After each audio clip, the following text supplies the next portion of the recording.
ನಮಸ್ಕಾರ. ಮಂಗಳೂರು ಕರಾವಳಿ ಅಲ್ಪಸಂಖ್ಯಾತ ಮೀನುಗಾರರ ಪ್ರಾಥಮಿಕ ಸಹಕಾರಿ ಸಂಘ ನಿಯಮಿತ ಮಂಗಳೂರು ಈ ಕಾರ್ಯಕ್ರಮದ ಉದ್ಘಾಟಕರು, ಕರ್ನಾಟಕ ವಿಧಾನಸಭೆ ಸದಸ್ಯರು, ಈ ಭಾಗದ ಮಂಗಳೂರದ ಶಾಸಕರು, ಆತ್ಮೀಯರು ಆದಂಥ ಯು ಟಿ ಖಾದರ್ ಅವರೇ, ವೇದಿಕೆ ಮೇಲೆ ಉಪಸ್ಥಿತರಿರುವ ಎಲ್ಲ ಗಣ್ಯರೇ, ಸಂಘದ ಅಧ್ಯಕ್ಷರೇ, ಪದಾಧಿಕಾರಿಗಳೇ, ಎಲ್ಲ ಇಲ್ಲಿ ನೆರೆದಂಥ ಎಲ್ಲ ಸೋದರ ಸೋದರಿಯರೇ, ಅಧಿಕಾರಿ ಬಂಧುಗಳೇ, ಪತ್ರಕರ್ತ ಮಿತ್ರರೇ, ಭಾಳ ಸಂತೋಷ ಆಯಿತು. ನಿಮ್ಮ ಜೊತೆ ಭಾಳ ಸಮಯ ಇರಬೇಕಿತ್ತು. ಕಾರಣಾಂತರದಿಂದ ಇರಲಿಕ್ಕೆ ಸಾಧ್ಯ ಇಲ್ಲ. ಮುಗಿದ ಮೇಲೆ ನಾನು ಹೊರಡ್ತೇನೆ, ಕ್ಷಮೆ ಇರಲಿ. ಸಂಘದ ವರದಿ ಕೇಳಿದಾಗ ಭಾಳ ಸಂತೋಷ ಆಯಿತು. ಇಲ್ಲಿವರೆಗೆ 1 ಕೋಟಿ ಲಾಭದಲ್ಲಿದೆ ಪ್ರತಿ ವರ್ಷ. ಇನ್ನು ಮುಂದೆ 2 ಕೋಟಿಯವರಿಗೆ ಲಾಭ ಮಾಡ್ಬೋದು. ಆದ್ದರಿಂದ ಸಾಮಾನ್ಯ ಜನಕ್ಕೆ, ಬಡವರಿಗೆ, ವಿದ್ಯಾರ್ಥಿಗಳಿಗೆ, ಅನಾರೋಗ್ಯರಿಗೆ ಅವರಿಗೆಲ್ಲ ಕೊಡ್ತಾ ಇರೋದು ನೋಡಿದರೆ ತುಂಬ ಸಂತೋಷ ಆಯಿತು. ಮತ್ತೆ ಒಂದು ಹೇಳುವಾಗ ಹೇಳಿದರು, ಪ್ರಾಫಿಟಲ್ಲಿ ಎಷ್ಟು ಪರ್ಸೆಂಟು ಸಾಧ್ಯ ಇದೆ ಅಷ್ಟು ಮಾತ್ರ ಕೊಡಲಿಕ್ಕೆ ಸಾಧ್ಯ ಆಗ್ತದನಲ್ಲಿ. ನೀವು 50%ವರೆಗೂ ಕೊಡಲಿಕ್ಕೆ ಸಾಧ್ಯ ಉಂಟು. ನೀವು ಪರ್ಸೆಂಟೇಜ್ ಫಿಕ್ಸ್ ಮಾಡಬೇಡಿ, ಹಣ ಇಡಬೇಡಿ. ಹಣ ಇರಬಾರ್ದು. ಹಣ ಖರ್ಚಾಗಬೇಕು ಮತ್ತು ಬರಬೇಕು. ಅಲ್ಲೇ ಉಳಿದ್ರೆ ಅದಕ್ಕೆ ಹೆಚ್ಚು ಇಷ್ಟು ದೊಡ್ಡ ಕಾರ್ಯಕ್ರಮ ಮಾಡಲಿಕ್ಕೆ ಅಥವಾ ಇಷ್ಟು ಬೇಗ 23 ವರ್ಷದಲ್ಲಿ ಇಷ್ಟೆಲ್ಲ ಮಾಡಲಿಕ್ಕೆ ಸಾಧ್ಯ ಆಗೋದಿಲ್ಲ. ಮುಂದೆ ಅದೇ ಥರ ಮಾಡಿ, ಹಣ ಇಡಬೇಡಿ. ಆದಷ್ಟು ಶಿಕ್ಷಣಕ್ಕೆ ಕೊಡಿ. ಎಷ್ಟು ಜಾಸ್ತಿ ಆಗ್ತದೆ ಅಷ್ಟು ಕೊಡಿ, ಅದು ರಿಟರ್ನ್ ಬರ್ತದೆ. ಅದಕ್ಕೆ ಜಾಸ್ತಿ ಒತ್ತು ಕೊಡುವ ಹಾಗೆ ಮಾಡಿ. ನಿಮಗೆ ಏನು ಹೇಳುವಂಥದ್ದು ಏನಿಲ್ಲ, ನೀವು ಎಲ್ಲನೂ ವರದಿ ವಚನದಲ್ಲಿ ಹೇಳಿದ್ರಿ, ಭಾಳ ಸಂತೋಷ ಆಯಿತು. ಆದರೆ ಲಿಮಿಟನ್ನು ಮಾಡಬೇಡಿ ಅಂತ ಹೇಳೋದು. ಲಿಮಿಟ್ ಮಾಡಬೇಡಿ, ಖಾಲಿ ಮಾಡಿ, ಹಣ ಮತ್ತೆ ಬರ್ತದೆ. ಮತ್ತೆ ಹೇಳಿದರು, ಏನು ಆಫೀಸನ್ನು ನಾವು ಯಾವಾಗಲೂ ನಮ್ಮ ಮೀನುಗಾರಿಕೆ ಇಲಾಖೆ ಯಾವುದೇ ಕಾರ್ಯಕ್ರಮ ಇದ್ದರೆ ತಗೊಳ್ಳಿ ಅಂದೇಳಿ. ಅವರು ಕೇಳಿದ್ದು ಹೆಚ್ಚಾಗಿ ಇಂಥದ್ದೇ ಒಂದು ಆಫೀಸು ಕಟ್ಟಿಕೊಡಿ ಅಂತ ಕೇಳಿದ್ದಂತ ಅನ್ನಿಸ್ತದೆ. ನಿಮ್ಮದು ಬಾಡಿಗೆಗಲ್ಲ, ನೀವು ಕೋಟಿಗಟ್ಟಲೆ ಲಾಭ ಇದೆ, ಒಂದು ಆದರೆ ಆಗಲಿ ನಿಮ್ಮಿಂದ ಅಂದೇಳಿ ನಮ್ಮ ಇಲಾಖೆಯವರು ಕೇಳಿದ್ದಾರೆ ಅಂದೇಳಿ ಅನ್ನಿಸ್ತದೆ. ಹಾಗಾಗಿ ಸಾಧ್ಯ ಆದರೆ ನೋಡಿ, ಯಾಕೆಂದರೆ ನಿಮ್ಮ ಇಲಾಖೆ ಅದು, ನಮ್ಮ ಇಲಾಖೆ ಅದು. ನಿಮಗೆ ಎಲ್ಲ ರೀತಿಯ ಸಹಾಯ ಸಹಕಾರ ಮೀನುಗಾರಿಕೆ ಇಲಾಖೆಯಿಂದ ಸಿಗ್ತದೆ. ನಮಗಂತೂ ಯು ಟಿ ಖಾದರ್ ಅವರು 1 ನಿಮಿಷ ಕೂಡಲಿಕ್ಕೆ ಕೊಡೋದಿಲ್ಲ. ಅವರು ಶುರು ಮಾಡೋದು ಬಂದರಿಂದ ಶುರು ಮಾಡ್ತಾರೆ. ಮಂಗಳೂರು ಬಂದರು ಏನಾಯಿತು, ಮೀನುಗಾರರಿಗೆ ಏನೇನು ಕೊಟ್ರಿ, ಅವ್ರ ಹತ್ರ ಹೋಗುವಾಗ ಅಥವಾ ಅವ್ರ ಫೋನ್ ಬಂತು ಅಂದರೆ ನಾನು 1 ನಿಮಿಷ ಬಿಟ್ಟು ನಾನೇ ಮಾಡೋದು, ಪೂರ ತಿಳ್ಕೊಂಡು ಮತ್ತೆ ಪುನಃ. ಅಂದರೆ ಅಷ್ಟು ಕಾಳಜಿ ತಗೊಂಡು ಅವರಿಗೆ ಕೆಲಸ ಆಗಬೇಕು, ಅನುಕೂಲ ಆಗಬೇಕು. ಮತ್ತು ಯಾಕೆ ಇರಬೇಕು ಅಂದಳು ಕೇಳಿಬಿಡ್ತಾರೆ ಒಂದೊಂದು ಸಲ ನಮಗೆ ನಾವು ಯಾಕೆ ಇರಬೇಕು ಅಥವಾ ನೀವು ಯಾಕಿದ್ದೀರಿ ಅಂದಳು ಕೇಳೋ ಸಂದರ್ಭ ಇದೆ. ಅವ್ರ ಹತ್ರ ಬೈಸ್ಕೊತಾ ಇರ್ತೀನಿ ಆಗಾಗ ನಾನು. ಅಂದರೆ ಅಷ್ಟು ಕಾಳಜಿ ಎಲ್ಲ ಸಮುದಾಯಕ್ಕೆ. ಅದೇನು ಮೀನುಗಾರರು ಅಂದರೆ ಒಂದು ಸಮುದಾಯಕ್ಕಲ್ಲ, ಈಗಂತೂ ಎಲ್ಲ ಸಮುದಾಯದವರು ಮೀನುಗಾರರಾಗಿದ್ದಾರೆ.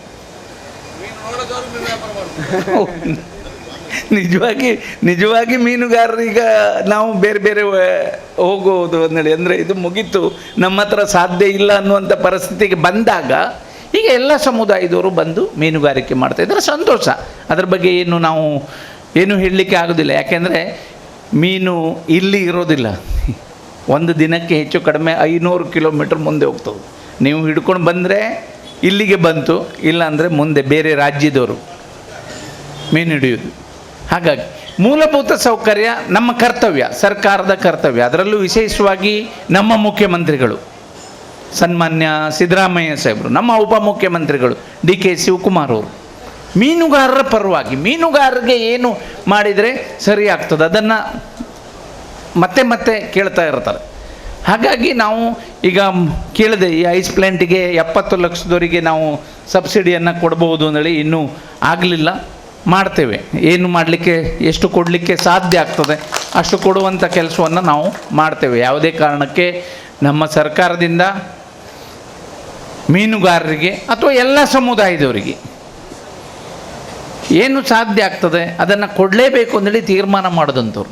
ನಮ್ಮ 5 ಗ್ಯಾರಂಟಿ ಏನು ಘೋಷಣೆ ಮಾಡಿದ್ರಲ್ಲ, ಆ ಗ್ಯಾರಂಟಿ ನಾವು ಮುಡಿಸಿದ್ದೇವೆ ಅಂದೇಳಿ. ಆದರೆ ಅದು ಎಲ್ಲ ಸಮುದಾಯದವರಿಗೆ, ಎಲ್ಲ ವರ್ಗದವರಿಗೂ, ಎಲ್ಲರಿಗೂ ಪೂರಕವಾಗಿ ಮುಡಿಸಿದ್ದೇವೆ. ಇಂಥದ್ದು ಒಂದೊಂದು ಯಾವ್ಯಾವ ಸಮುದಾಯದವರು ಅಥವಾ ಸಂಘ ಸಂಸ್ಥೆಯವರು ಮಾಡ್ತಾರೆ, ಅದಕ್ಕೂ ಪೂರಕವಾಗಿ ನಾವು ಇರ್ತೇವೆ. ಬಂದರು ಯಾವಾಗಲೂ ಯಾವಾಗ ಅಂತ ಕೇಳ್ತಾ ಇರ್ತಾರೆ. ಇಲ್ಲಿ ಜನನೂ ಕೇಳ್ತಾರೆ, ಅದರಲ್ಲೂ ವಿಶೇಷವಾಗಿ UT ಖಾದರವರು ಯಾವಾಗ ಉದ್ಘಾಟನೆ ಯಾವಾಗ ಅಂತ ಕೇಳ್ತಾರೆ. ಮತ್ತು ನಮಗಿಂತ ಮುಂದೆ ಹೋಗ್ಬಿಟ್ಟಿದ್ದಾರೆ. ನಾನು ಹೇಳಿದೆ, ಇಲ್ಲ, ಒಂದು ಟೆಂಡರ್ ಆಗಿದೆ, ಇನ್ನೊಂದು ಟೆಂಡರ್ ಕರೆದಿದ್ದೇವೆ, ಎರಡೂ ಸೇರಿ ಒಂದು 80 ಕೋಟಿ ಹತ್ತಿರ ಆಗ್ತದೆ. ಅದು ಸೇರಿ ಮಾಡುವ ಅಂದೇಳಿ ನಾವು ಪ್ಲ್ಯಾನ್ ಮಾಡಿಕೊಂಡು 3ನೇ ಹಂತ ಮತ್ತೆ ಪುನಃ ಅದು ಟೆಂಡರ್ ಕರೆದಿದ್ದೇವೆ. ಅದನ್ನು ಸೇರಿ ಮಾಡೋದು ಅಂದೇಳಿ ಪ್ಲ್ಯಾನ್ ಮಾಡ್ಕೊಂಡಿದ್ದೇವೆ. ಇನ್ನು ಮುಂದೆ ಮೀನುಗಾರರಿಗೆ ಅದು ಆದರೆ ಅನುಕೂಲ ಆಗ್ತದೆ. 1200 ಬೋಟ್ ಇದೆ ಅಂದೇಳಿ ನಿಮ್ಮ ಸಂಘದವರು ಮತ್ತು ಇವರು ಬೆಂಗ್ರಿಯವರು ಯಾವಾಗಲೂ ಹೇಳ್ತಾ ಇರ್ತಾರೆ, ಡ್ರೆಜ್ಜಿಂಗು ಹಾಕಿದ್ದೇನೆ, ಅದು ಟೆಂಡರ್ ಆಗಬೇಕು. ಯಾವುದೇ ರೀತಿಯಲ್ಲಿ ಮೀನುಗಾರರಿಗೆ ತೊಂದರೆ ಆಗೋದಿಲ್ಲ ಅನ್ನುವಂಥದ್ದನ್ನು ಹೇಳಲಿಕ್ಕೆ ಇಷ್ಟಪಡ್ತೀನಿ. 1,50,000 ಲೀಟ್ರ್ ಡೀಸೆಲ್ ಇದ್ದಲ್ಲಿ ಈಗ 2 ಲಕ್ಷ KL ಡೀಸೆಲನ್ನು ನಾವು ಈಗಾಗಲೇ ಕೊಡ್ತಾ ಇದ್ದೇವೆ. ಅದು 5 ತಿಂಗಳಿಗೆ ಕೊಡಬೇಕು. ಪ್ರತಿ ತಿಂಗಳಿಗೆ ಕೊಟ್ಟರೆ ನಮಗೆ ಏನು ಉಪಯೋಗಿಸ್ಕೊಳ್ಳಿಕ್ಕೆ ಆಗೋದಿಲ್ಲ ಅಂತ ಹೇಳಿದ್ರು. ನಿಮ್ಮ ಮನವಿಯನ್ನು ನೋಡಿ ನಾವು ಈಗ 5 ತಿಂಗಳಿಗೆ ಕೊಡುವಂಥದ್ದನ್ನು ನಾವು ಮಾಡಿದ್ದೇವೆ. ಅಂದರೆ 5 ತಿಂಗಳಲ್ಲಿ ಯಾವಾಗ ಬೇಕಾದರೂ ನೀವು ಅದನ್ನು ಉಪಯೋಗ ಮಾಡ್ಕೊಳ್ಬೋದು. ಆ ರೀತಿಯಲ್ಲಿ ನಾವು ಯೋಚನೆ ಮಾಡಿ ನಿಮ್ಮ ಪರವಾಗಿ ಏನಾಗಬೇಕು ಅಂತೇಳಿ ಮಾಡಿದ್ದೇವೆ. ಆಂಬ್ಯುಲೆನ್ಸ್ ಬೇಕು ಅಂತ ಹೇಳಿದರು, ನಮ್ಮ ಪ್ರಣಾಳಿಕೆಯಲ್ಲಿ ಇತ್ತು. ಅದನ್ನು ನಾವು ಟೆಂಡರ್ ಕರೆದು ಪ್ರಾರಂಭ ಮಾಡ್ತಾಯಿದ್ದೇವೆ. ಅಂದರೆ ನೆಕ್ಸ್ಟ್ ಆಗಸ್ಟಲ್ಲಿ ಬರ್ಬೋದು ಅಂದೇಳಿ. ಇದು 1 ತಿಂಗಳ ಹೆಚ್ಚು ಕಡಿಮೆ ಆಗ್ಬೋದು. ಒಂದು ಕಡೆ ಕೆರೋಸಿನ್ದು ದೊಡ್ಡ ಏನು ಹೋರಾಟನೇ ಇತ್ತು ಮಂಗಳೂರಿಂದ ಕಾರವಾರವರೆಗೆ. ಅದಕ್ಕೆ ಒಂದು ನಿರ್ಧಾರವನ್ನು ಮಾಡಿ ಸೆಂಟ್ರಲ್ ಗೌರ್ಮೆಂಟ್ ಟೋಟಲ್ ಕೆರೋಸಿನ್ ಬಂದ್ ಮಾಡಿದ್ರು. ನಾವು ಇಂಡಸ್ಟ್ರಿಯಲ್ ಕೆರೋಸಿನನ್ನು ಕೊಟ್ಟು ಮತ್ತು ಅದಕ್ಕೆ ಪುನಃ ನಾವು ಸಬ್ಸಿಡಿಯನ್ನು ಕೊಟ್ಟು ನಿಮಗೆ ಹೆಚ್ಚು ಕಡಿಮೆ 60 ರೂಪಾಯಿಗೆ ಸಿಗ್ತದೆ. ನಮ್ಮ ಲೆಕ್ಕದಲ್ಲಿ, ನಿಮ್ಮ ಲೆಕ್ಕದಲ್ಲಿ 30 ರೂಪಾಯಿ ಜಾಸ್ತಿನೇ ಅಂದೇಳಿ. ಆದರೂ ನಿಮಗೆ ಬೇಕಾದ ಸಂದರ್ಭದಲ್ಲಿ ಎಷ್ಟು ಬೇಕೋ ಅಷ್ಟು ತಗೊಳ್ಳಿಕ್ಕೆ ನಮ್ಮ ಹತ್ರ ಸ್ಟಾಕ್ ಇದೆ. ಆ ರೀತಿಯಲ್ಲಿ ಮಾಡಿದ್ದೇವೆ. ಸ್ವಲ್ಪ ಜಾಸ್ತಿ ಆಗಿದೆ. GST ಬರೋದಿಲ್ಲ ಅಂತ ನಾವು ತಿಳ್ಕೊಂಡಿದ್ರು. ಅದಕ್ಕೆ GST ಬಂದರಿಂದ ಅದು ಜಾಸ್ತಿ ಆಗಲಿಕ್ಕೆ ಕಾರಣ ಆಯಿತು. ಇಲ್ಲಾಂದರೆ 45 ರೂಪಾಯಿನಲ್ಲಿ ಸಿಗ್ತಿತ್ತು. ಹಾಗೆ ಮೀನುಗಾರರಿಗೆ ಪೂರಕವಾಗಿ ಎಲ್ಲ ವ್ಯವಸ್ಥೆಯನ್ನು ನಾವು ಮಾಡಿದ್ದೇವೆ. ಕೆಲವು ಈಗ ಹೊಸದಾಗಿ ಬೋಟ್ ಕಟ್ಟಬೇಕು ಅಂದೇಳಿ ಫಿಸಿಬಿಲಿಟಿ ಕೊಡಬೇಕು ಅಂದೇಳಿ ಎಲ್ಲ ಕೇಳ್ತಾಯಿದ್ರು. ಅದಕ್ಕೆ ಮತ್ತೆ ಲೆಂತ್ ಇಷ್ಟೇ ಉದ್ದ ಕೊಡಬೇಡಿ, ಬೇರೆ ಬೇರೆ ರಾಜ್ಯದವರು ಬಂದು ಇಲ್ಲಿ ಮೀನನ್ನು ಹಿಡ್ಕೊಂಡು ಹೋಗ್ತಾರೆ, ಅವರು ದೊಡ್ಡ ದೊಡ್ಡ ಬೋಟನ್ನು ತರ್ತಾರೆ. ನಮ್ಮದು ಈಗಲೂ ನಾವು ಏನು ಸಣ್ಣ ಬೋಟಲ್ಲೇ ಮೀನು ಹಿಡಿಲಿಕ್ಕೆ ಕಷ್ಟ ಆಗ್ತದೆ ಅಂದೇಳಿ ಅದನ್ನು ನಾವು ಕಾರ್ಯರೂಪಕ್ಕೆ ತರುವಂಥ ಕೆಲಸವನ್ನು ಮಾಡ್ತಾಯಿದ್ದೇವೆ. ಹಾಗಾಗಿ ಮೀನುಗಾರರ ಪರವಾಗಿ ನಾವು ಇದ್ದೇವೆ. ಅದರಲ್ಲೂ ವಿಶೇಷವಾಗಿ ಮಂಗಳೂರಲ್ಲಿ ನನ್ನ ಇಲಾಖೆಯಲ್ಲಿ ಬರುವಂಥದ್ದು ಬರದೇ ಇದ್ದರೂ ಹೋಗಿ ಎಲ್ಲ ಇಲಾಖೆಯಿಂದ ತಂದು ನಿಮಗೆ ಕೊಡುವಂಥ ಕೆಲಸ UT ಖಾದರವರು ಮಾಡ್ತಾಯಿದ್ದಾರೆ. ಇದು ನಾನು ಘಂಟಾಘೋಷವಾಗಿ ಹೇಳ್ತೀನಿ. ನನಗೆ ಗೊತ್ತಿಲ್ಲದೆ ಇರೋದು ಅವ್ರ ಹತ್ರ ತಿಳ್ಕೊಂಡು ಅವರು ಆಗಾಗ ನನಗೆ ಹೇಳಿ ಅಥವಾ ಇಲಾಖೆಯವರಿಗೆ ಜೋರು ಮಾಡಿ ಪ್ರತಿಯೊಂದು ಸಂದರ್ಭದಲ್ಲೂ ಮೀನುಗಾರರ ಪರವಾಗಿ ಒಳ್ಳೆ ಇಷ್ಟು ಅಭಿವೃದ್ಧಿ ಆಗಿದೆ ಅಂದರೆ ಅವರಿಂದ ಅಂದೇಳಿ ಅನ್ನಿಸ್ತದೆ. ಅಲ್ಲಿ ನಿಮ್ಮ ವರದಿ ಓದುವಾಗ ನೋಡಿದೆ, ಜಾಗ ತಂದೆಯವರು ಕೊಟ್ಟರು, ಕೊಡಿಸಿದ್ರು, ಆರಂಭ ಅದೇ. ಈಗ ಮತ್ತೆ ಪುನಃ ಇಂಥ ಒಂದು ಪುಣ್ಯ ಮಾಡಿದವರು ಅವರು ಮಗ ಬಂದು ಮತ್ತೆ ಉದ್ಘಾಟನೆ ಮಾಡ್ತಾರೆ. ಅಂಥ ಒಂದು ಅವಕಾಶ ಎಲ್ಲರಿಗೂ ಸಿಗೋದಿಲ್ಲ. ಅವರಿಗೆ ಒಳ್ಳೆ ದೇವರು ಇನ್ನೂ ಒಳ್ಳೆಯ ರೀತಿಯಲ್ಲಿ ಇನ್ನೂ 4 ಜನಕ್ಕೆ ಸಹಾಯ ಮಾಡುವಾಗೆ, ಅದರಲ್ಲೂ ನಮ್ಮ ಇಲಾಖೆಯಲ್ಲಿ ಆಗಾಗ ಮತ್ತೆ ನೆನಪು ಮಾಡಿ ನಿಮ್ಮ ಕೆಲಸವನ್ನು ಮಾಡುವಂಥ ಕೆಲಸ ಹೆಚ್ಚಾಗಿ ನನಗಿಂತ ಹೆಚ್ಚಾಗಿ ಅವರು ಮಾಡ್ತಾಯಿದ್ದಾರೆ.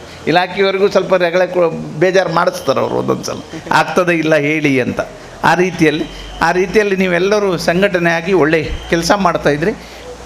ನಿಮಗೆ ಪೂರಕವಾದಂಥ ಎಲ್ಲ ಕೆಲಸವನ್ನು ನಾವು ಸರ್ಕಾರದಿಂದ ನಮ್ಮಿಂದ ಆಗ್ತದೆ ಅಂತೇಳಿ ಹೇಳ್ತಾ, ನಿಮ್ಮ ಇಂಥ ಒಂದು ಅದ್ಭುತವಾದಂಥ ಕಾರ್ಯಕ್ರಮದಲ್ಲಿ ನಾನು ಭಾಗವಹಿಸಿದ್ದಕ್ಕೆ ತುಂಬ ಸಂತೋಷ ಆಯಿತು. ಒಳ್ಳೆ ಕೆಲಸವನ್ನು ಮಾಡಿದ್ರಿ. ನಿಮ್ಮ ಉಳಿತಾಯ ಹಣವನ್ನು ಮತ್ತಷ್ಟು ಬಡವರಿಗೆ, ಮತ್ತಷ್ಟು ವಿದ್ಯಾವಂತರಿಗೆ ಶಿಕ್ಷಣಕ್ಕೆ ನೀಡಿ ಅಂತೇಳಿ ತಮ್ಮಲ್ಲಿ ಕೇಳ್ಕೊಳ್ತಾ, ನನಗೆ ಕರೆದು ಇಲ್ಲಿ ಮಾತಾಡಲಿಕ್ಕೆ ಅವಕಾಶ ಮಾಡಿಕೊಟ್ಟಂಥ ತಮಗೆಲ್ಲರಿಗೂ ಹೊಂದಿಸಿ ನನ್ನ ಮಾತನ್ನು ಮುಗಿಸ್ತಾ ಇದ್ದೀನಿ. ದಯವಿಟ್ಟು ಕ್ಷಮೆ ಇರಲಿ, ನಾನು ಹೊರಡ್ತಾ ಇದ್ದೀನಿ. ವಿನಂತಿ ಮಾಡ್ತೇನೆ. ನಮ್ಮ ಕಾರ್ಯಕ್ರಮಕ್ಕೆ ಆಗಮಿಸಿ ಇವತ್ತು ಮಂಜುಗಡ್ಡೆ ಸ್ಥಾವರವನ್ನು ಉದ್ಘಾಟನೆ ಮಾಡಿ ನಮಗೆಲ್ಲರಿಗೂ ಅತ್ಯುತ್ತಮವಾದಂತಹ ಸಂದೇಶ ನೀಡಿದಂತಹ ಮಾನ್ಯ ಸಚಿವರು ಸನ್ಮಾನ್ಯ ಶ್ರೀ ಮಂಕಾಳ ಎಸ್ ವೈದ್ಯ ಅವರಿಗೆ ಜೋರದ ಚಪ್ಪಾಳೆಯ ಅಭಿನಂದನೆಗಳು ಧನ್ಯವಾದಗಳು ಸರ್. ನಮ್ಮ ಸಹಕಾರ ಮಾರ್ಗದರ್ಶನ ಹೀಗೆ ಅಂತೇಳಿ ಈ ಸಂದರ್ಭದಲ್ಲಿ ಅವರಿಗೆ ವಿನಂತಿ ಮಾಡಿಕೊಳ್ತಾ